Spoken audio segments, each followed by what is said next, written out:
Greg Watford again, and welcome to this video called What's the Potential of a Karatbars Business? You've been around the internet, you've looked at some videos, and you're considering starting a home-based business. So have you pondered on that question? What's the potential of a Karatbars business? It's a good question. Now stay with me while I attempt to answer it for you. Now, one thing I'm not going to do is I'm not going to tell you that you could earn anywhere, you could earn $100 a month or $100,000 a month. I'm not going to tell you that. And I'm not going to tell you that the Karatbars compensation plan, the affiliate marketing compensation plan that the company's put together, is probably the best available at this point in time. It's actually uncapped. I'm not going to tell you that. What I'm going to tell you is the potential of your Karatbars business is directly proportional to your attitude, your mindset. You hadn't thought of that, but it is. It really is. Your income is directly dependent upon the way you think. Now, what I'm going to do is I'm going to pass you over to a good friend of ours, Albie Costa. He lives about 5 hours south of where I live on the eastern coast of Australia, and he's going to tell you a little story about mindset.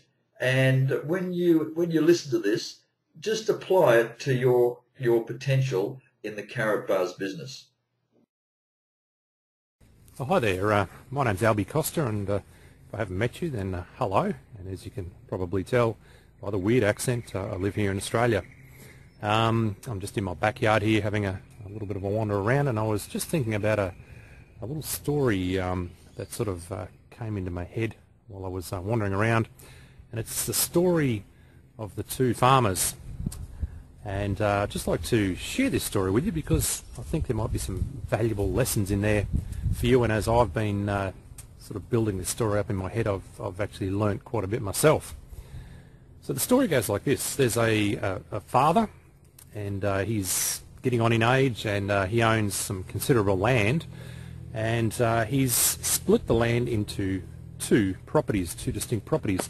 And he has two sons, and he loves his sons dearly, as fathers do, or should do, and he leaves half of the property to each of his sons, son number one and son number two. Now, it's beautiful land, it's fertile country, it's got good soil, it's got good water, a river running out the back, and he says to his sons, I'm going to give you this land, and I want you to do the best you can do with that land and provide for your family and provide for your future.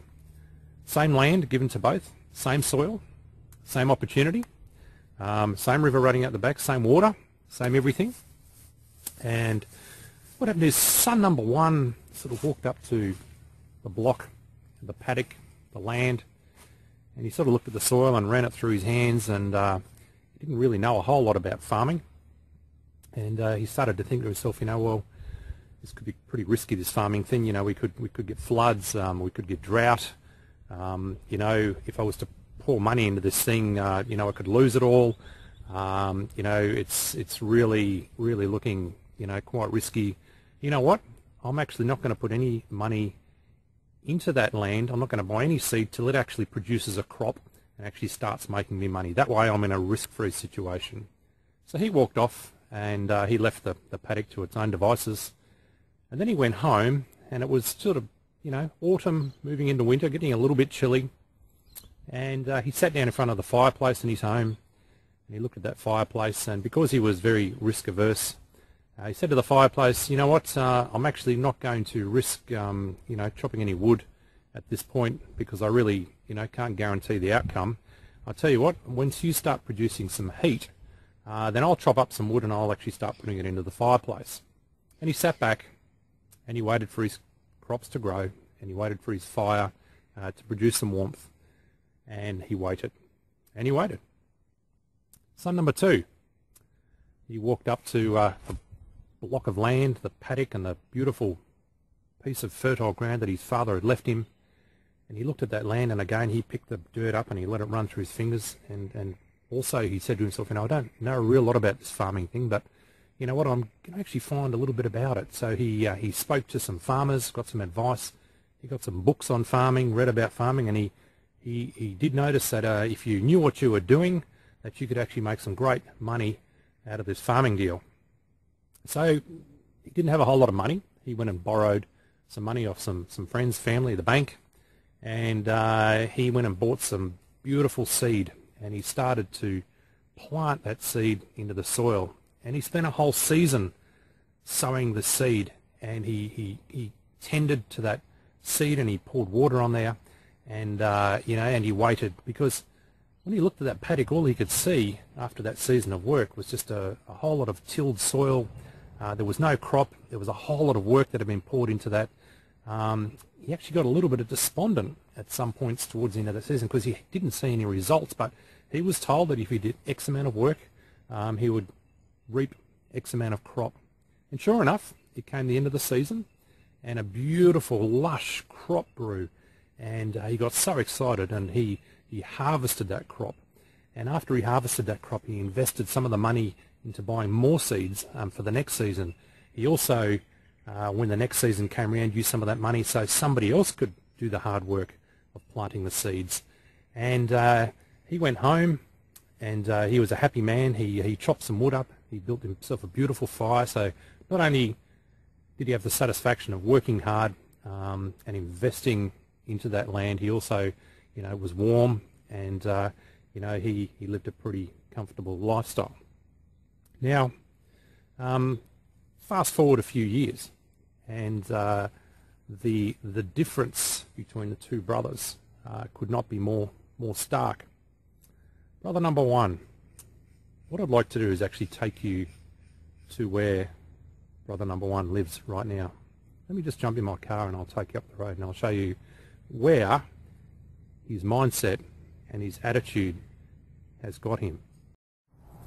And what I want to do now is I'm going to show you where son number one, farmer number one, where he lives now. Now he has become a very bitter, twisted man. He's developed what I call a victim mentality, and he has grown up over the last few years to believe that the world owes him a living, and he's very, very angry at society, that society hasn't looked after him.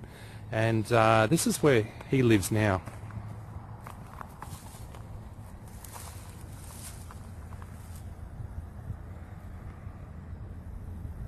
Just want you to have a good look at that.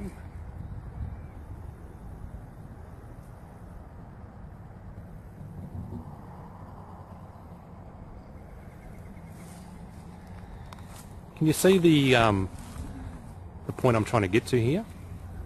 Just because of a simple change of mindset, it can affect so greatly the outcome of your life.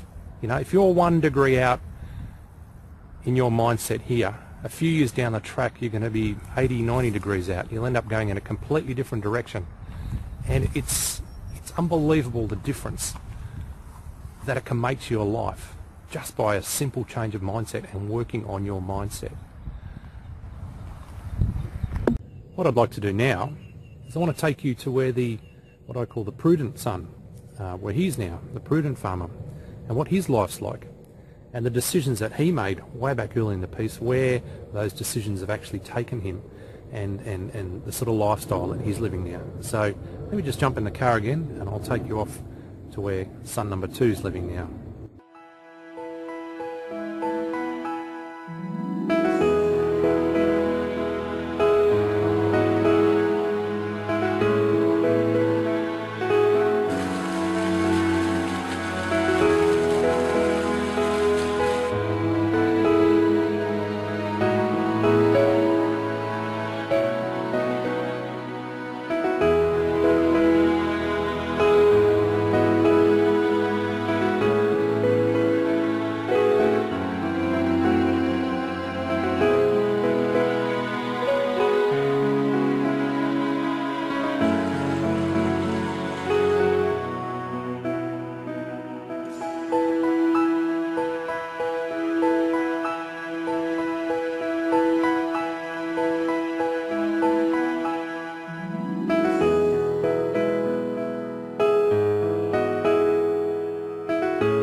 can you see the difference between the two mindsets? I think this parable should probably be called the parable of the two mindsets. One of the sons, son number one, had the mentality of, you know what, it's too risky. There's no guaranteed outcome. I'm going to have to put money into this thing. I don't know what the result is. That decision, that lack mentality, or what I call even ends up becoming a victim mentality in the end, gives you a certain result. Okay? You are where you are today because of the decisions you made yesterday. You move in the direction of your dominant thought. If your dominant thought is getting away from risk and not investing in your business, not planting the seeds, then that's going to be the result. There is no shortcut.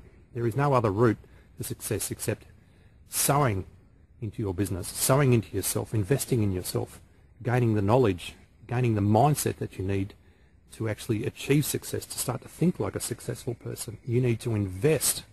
And, risk comes as part of the territory, and risk is the currency of successful people. Risk is the currency of millionaires, it's been said. And look at that successful son. Look what he did. He saw opportunity. He invested in knowledge. He sowed seeds. He actually, there's an old saying that action precedes belief. He put in the action before he actually saw the result. But he knew where he was going. He had it very clear in his head. He had a vision, and he was prepared to pour himself into his business. And now he reaps the benefits, and his family will reap the benefits. So you can see that they both had the same opportunity, but the way they both chose to think about that opportunity led them to a certain result down the track. And it's the same with all of us. The decisions that we make today are going to lead us to a certain result down the track. Now, it's never too late to change your mindset. You can start doing that as of right now. In fact, I really encourage you to start right now. But that decision to change your mindset will affect so greatly how you're going to live in the future. And if you were to project that forward a generation or two, can you imagine the difference that you could leave behind you just by changing your mindset now? The ripple effect that would happen for the generations to come. The ability that you have now to create a dynasty, to create a legacy that you leave behind just by changing the way that you think. So guys, I hope you've got a few gold nuggets out of this little video. I've certainly learned a lot by going through the process of making this video, and I really encourage you guys just to think like that successful farmer, and to really invest in what happens between the ears here, and get some blinkers on. Shut out the stuff that doesn't count. Shut out the stuff in this world that's competing for that positive mind space. Shut out the stuff that is not going to get you the result that you want. Okay? So anyway, I think that's enough. I didn't want to make this too long, but get out there, give it your best shot, change your mindset, and I wish you all the success, because the thing I love about this business, as I always say, is our success is built on your success, and the only way we can become successful is to help you guys. So I hope this has helped you on a certain part of your journey. All right, guys, take care. See you online. Hope to meet you in person soon. Bye-bye. Wasn't that house absolutely stunning? But more importantly, what Elby had to say was right on the money. It's all to do with mindset. So right now, you're at a fork in the road. It's the parable of the two mindsets, that way or that way. Can you see the opportunity of a Karatbars business? Are you open-minded, teachable and self-motivated? If you are, I'm looking for you, because Wendy, my wife Wendy, and I are only looking for a handful of key people that do see the potential in the Karatbars business, and we're looking to help them become successful, because your success is our success. It's the way it works in this affiliate marketing business that Karatbars put together. So if you feel that you're the right person for that, and you feel comfortable and you want to go and step out, I suggest you just go and click on the link below this video. It's called Profit Through Gold, and come and join us. Go and put in your name and email address, and I'll personally send you some emails with some important videos to give you some more information. But what I'll do is I'll also put another link down there that you can join us straight away and open your free Karatbars Gold Savings account, and we can get you started straight away. I do hope that you got value out of this video and listening to Alvy's parable. If you did, please like, comment and share, and I'll look forward to catching you in the next video. Bye.